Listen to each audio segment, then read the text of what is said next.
All right, we're finally going to get into it. I'm going to review Bully by Kanye West, aka Ye, dropped this year.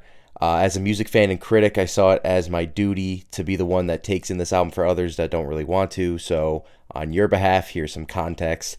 Obviously, Kanye has been in some hot water for the past decade plus, with countless news stories to the point where he was just spiraling into the most awful person on earth, being anti Semitic, sexist, homophobic, wearing a Klansman hood during interviews, huffing nitrous, burning every bridge he had in his personal and professional career, and now he's gotten to the point where you see him today. This whole public meltdown and character muddying has been just ugly and incredibly sad to watch for the millions of fans to go through. And it's gotten to the point where almost everybody has been actively avoiding whatever he's doing, me, myself included. If you ask a single person that's somewhat aware of popular music in general, I bet they'll say, I stopped paying attention to what Kanye's been doing a while ago, or yeah, I stopped listening to him for a while. And I can't blame them. He's given his audience no reason to support them and turned young men into alt-right losers. And even if you want to separate the artist from the art, he hasn't put out a truly great work of art in almost a decade.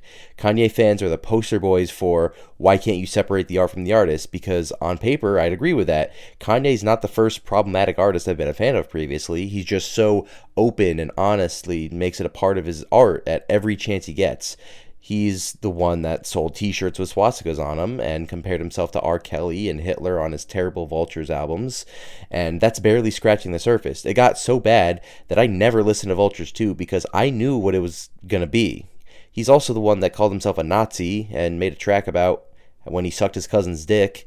He's the man that openly made that a part of his brand. The worst part about it are all the stans that have rode for him hardcore throughout the whole process and let Kanye continue his delusions in this two-way parasocial relationship that's gotten really, really ugly. They had to defend the actions that he was doing all the way throughout, and it was just another shit layer on top of the next for the whole thing. And at least for the lead up of this new album, he's been apologizing a little bit with some statements, trying to make amends. Again, he released a statement coming to terms with his bipolar disorder, trying to do better. But at this point, at least personally, he's ran out of the benefit of the doubt and caused so much damage to the point where there's not one band-aid you can slap on the bullet wound he caused to fix the whole issue. There needs to be years of consistent maintenance and personal growth for there to be any sort of widespread forgiveness in the public eye, and we all know Kanye's lack of empathy for what the public perception of him is. But the big question is, how is the new album? Does the sound of his new record revitalize the old Kanye and bring out a new era that will return him to the throne of hip-hop and change his public perception? No. That's not to say the album sucks, but it was just kind of mid. But the worst part and the most conflicting is that it's leagues ahead of what he's did with the Vulture series and the subsequent, songs after that. I don't want people to come away from this thinking that it's an amazing album just because it stepped over the incredibly low bar that the previous albums were set to. It still felt like watching a seasoned gymnast trying to do their standard routine after have been on a diet of candy and McDonald's for the last decade. It's got the Kanye staples of sample-heavy hip-hop with some braggadocious lyrics, but it feels like he's doing a lot of flow borrowing from other artists. The track White Line sounds like he's stealing the Frank Ocean track Close to You by sampling the auto-tune sung parts of the song. He samples Phil Collins' song You Can't Hurry Love on the track I Can't Wait, and he takes the sung samples from MF Doom's One Beer, which I know is a sample of another song, but still something I caught on to, and those three tracks are also back-to-back near the last half of the album, which is why I added that there. The features on this, while not many, vary pretty wildly. Travis Scott gave his seal of approval on the track Father and even was in the music video, but his appearance was super short and added very little to the song.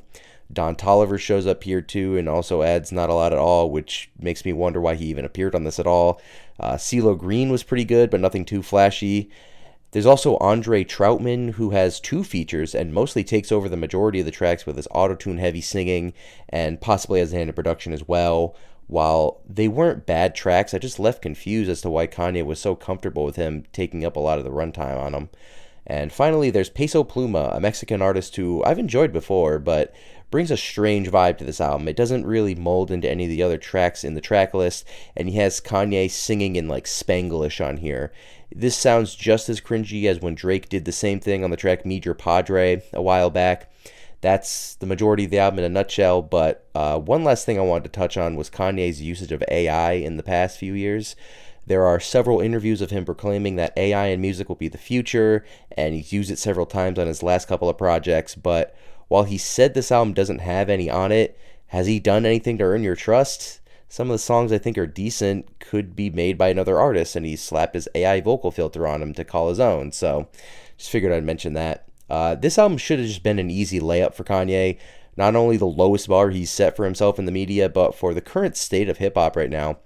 Drake, the former top artist, got walked down in his beef with Kendrick. J. Cole, while his last album was pretty good, looks as if he's bowing out of music entirely.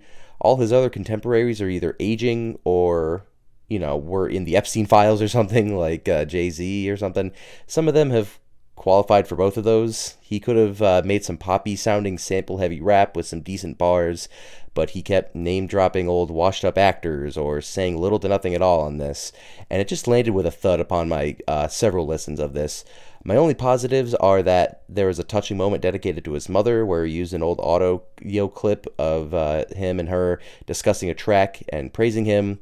Some of the other production was decent, and the fact that there were no overly controversial bars or moments on this, which again is the lowest bar imaginable he could have crossed, but I guess he did. While this album is a step in the right direction, it is the tiniest of baby steps, but I guess progress is progress. Also, if you're wondering if it makes for a good workout album, no, it really doesn't. I'm going to give this the lowest of low 4 out of 10s.